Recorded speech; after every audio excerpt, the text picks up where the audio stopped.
We are now joined by Baylor's Director of Athletics, Mack Rhoades. Huge game tomorrow, Texas at home. Baylor men's basketball right now trying to get themselves off the schneid. Mack, thanks for your time. You were on that road trip, and obviously a tough road trip, and the ability for them to stay, the team stay in Kansas for those days, is that something you would do very often? And it didn't work, unfortunately, as far as on the court, but how often would you do that with any team other than a tournament?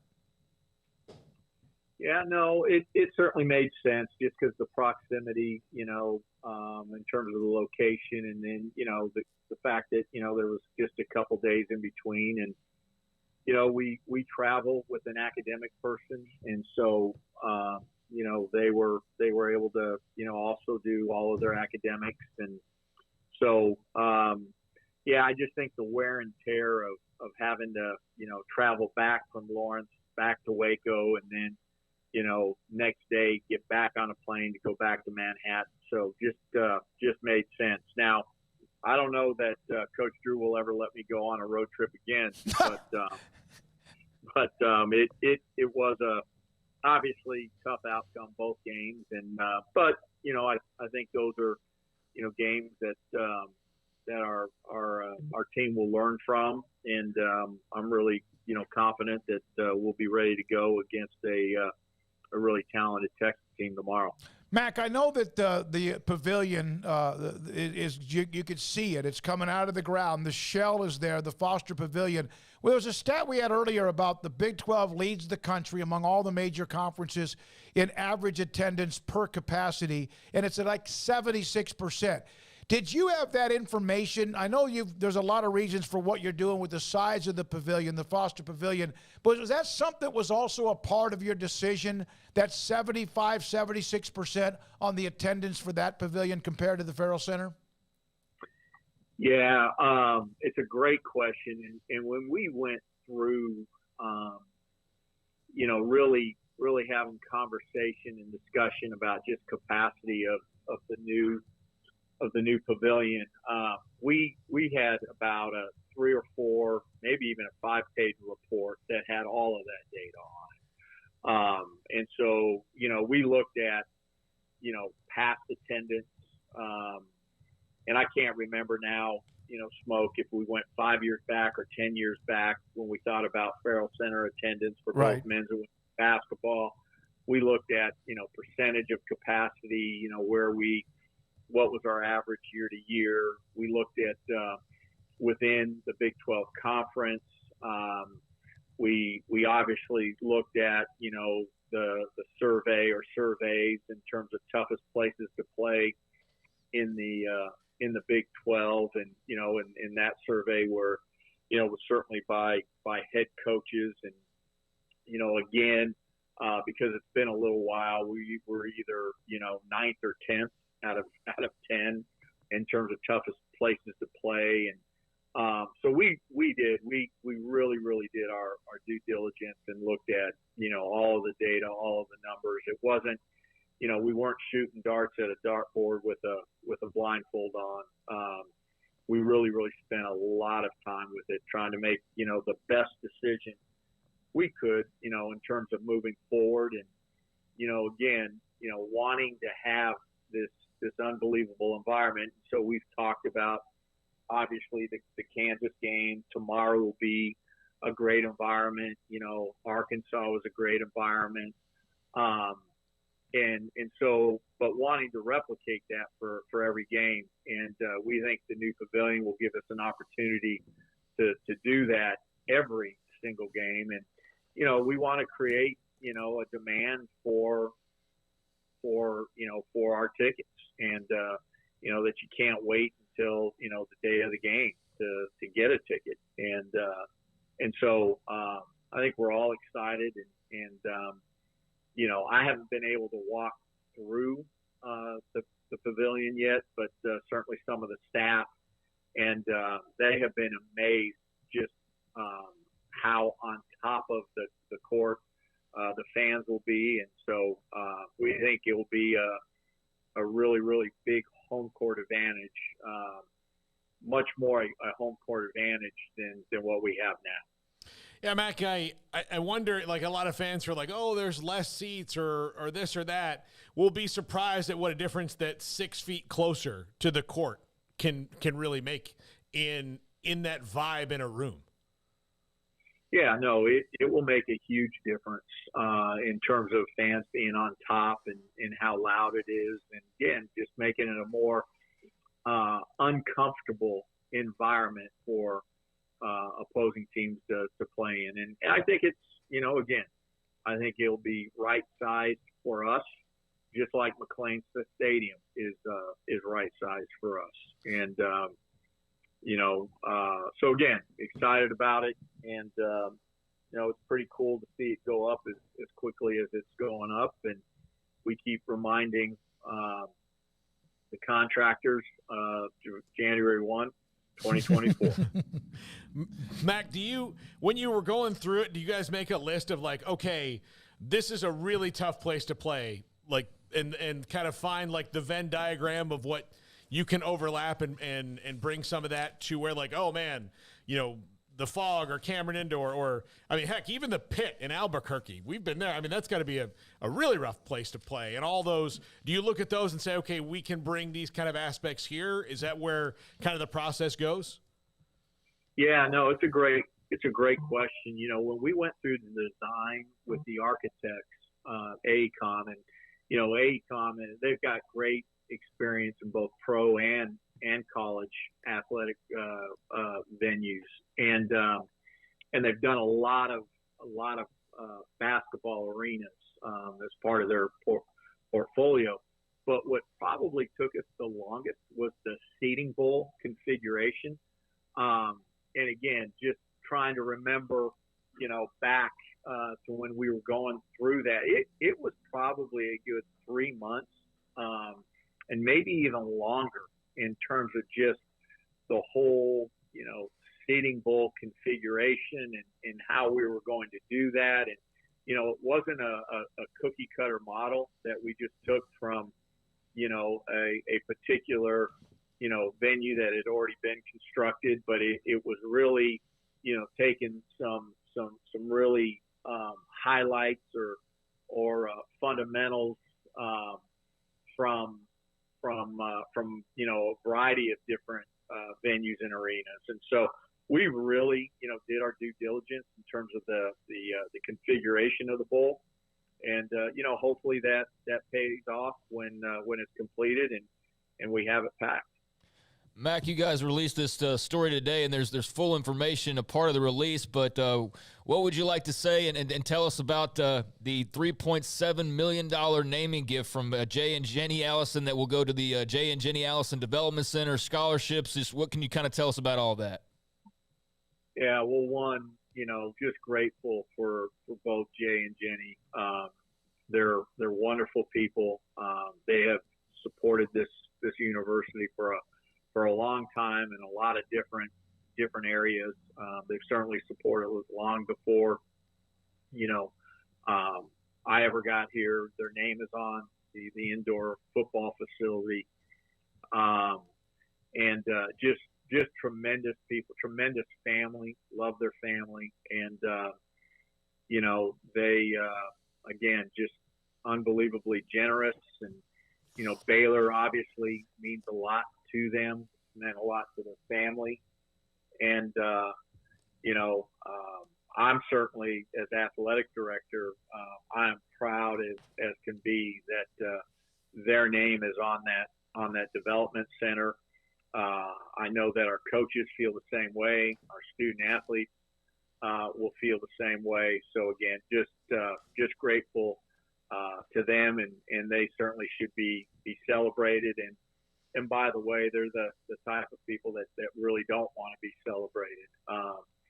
I think they look at this as they've been blessed, and so this is their way of maybe sharing some of the blessings that they've received. Mac, I think I've asked you this before, but I wanted to maybe, if you don't update it again, you've got the McLean Stadium, you've got what will be the Foster Pavilion, and then all of what Craig just brought up, among other, the Fudge Athletics Football Center, and all of that. Have you ever been approached by a business, a company that wanted to put their name on one of your buildings? And has there been that interest, or most companies and businesses know if that's even something you would do? Yeah, no, that's a great question. I appreciate it. But yeah, we are in current discussions, and so when we think about naming opportunities, there's a balance of it, because we have a multimedia rights partner that a lot of work with organizations, companies, when we think about signage, in our venues, and ribbon boards and radio advertising, and game sponsor presentations. And so there's this balance working with them. What rights do we have? What do we own as the institution that we can go out and get donations for? And so we always work, and that's always prescribed in the beginning, so that we're not stepping on each other's toes. And so obviously we're able to do that with the main naming rights to each of these facilities, but there's some secondary rights as well that we're working on, and those can include companies as well. Mack Rhoades, Baylor Director of Athletics, with us on 365 Sports. Mack, the new deal that you guys have moving forward, ESPN, Fox, of course, ESPN has the streaming ESPN Plus. What would there have ever been, what would your reaction be if, in fact, the commissioner came to you and said, we're really going to struggle here with linear television. We need to do most of what we do when it comes to streaming? Would that have been an absolute panic no?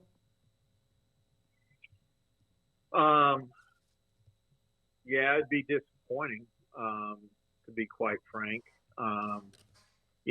Where I go first is, the brand of the conference, which means, impact on recruiting. And so conversations with my head coaches, our head coaches, in terms of just brand building and the linear space. And, I know that, everybody talks about cord cutting, but it's still, the way people follow college athletics. And you think about not just the event itself, but all of the support shows throughout the week, particularly when you think about, ESPN, and even on game day, and then Fox, when you think about, again, on game day and their shows. And so, I think it would be, probably a big disappointment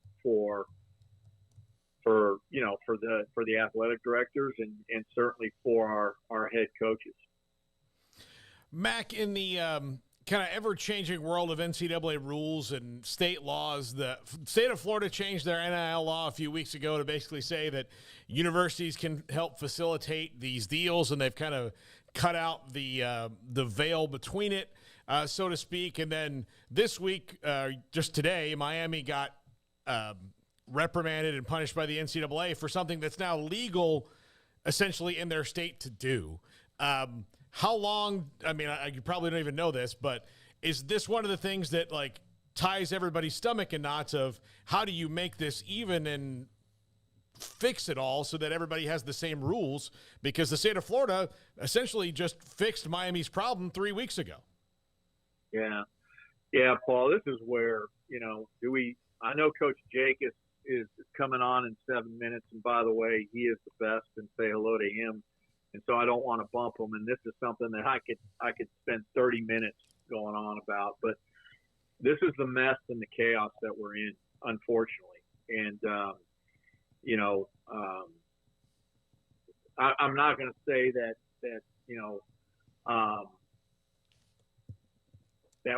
we have only us to blame, but that's probably the truth. And when you have some states, maybe most states with state laws, but most of them different than one another. And then you've got some states that don't have laws. And so, there are some guidelines by the NCAA. Everybody's operating with different rules. And, in my opinion, there's one of two things, and probably the only thing that fundamentally legally will work is for some type of federal legislation to come in and preempt all of these state laws and put everybody on equal ground. And then, I think once you do that, you're then going to have to back it with some type of clearinghouse that all of this runs through, along with separate enforcement, so that people can be held accountable for doing name, image, and likeness the wrong way. And it's a real disadvantage to schools like Baylor that are doing it the right way. And that's okay. We'll continue to fight, scratch, and claw, and we've got great coaches here and staff, and so we're certainly evolving in the space. I like where we're at. It's going to take Baylor approximately $4 million a year. That's today. Don't know what it's going to be like in 3 years, 4 years, 5 years. Don't know if name, image, and likeness will be completely under the umbrella of the institution in a couple of years. So a lot of stuff that we don't know, and that we're certainly trying to forecast, anticipate. But for us to be in the game, you're gonna have to be able to do it at that amount. And when you're building facilities, you've got $312 million worth of facilities going on, and we still have more to do. We're not going to stop. We've got to do something with the Ferrell Center, with the Simpson Center. We've got to do something with baseball and tennis and softball and all of our sport programs, right? So all of these competing interests, and so we're in the process of figuring that out and evolving. And I think we're in a good space. It's hard. I told our coaches this is going to be a 10-round fight, heavyweight fight, and the early rounds we're going to take some body blows, but we'll withstand that. We'll make sure that we don't, and we'll never compromise our value system. And the way we do name, image, and likeness will be the right way, and it will be tied to our Christian values. But know and understand this: we are going to take some body blows, but in the later rounds, I believe we'll end up winning the fight. And so that's how we're navigating it, and appreciate. I certainly appreciate the Baylor family for their support, but we've got to be in the game for name, image, and likeness. We are in the game, and we need to continue to evolve.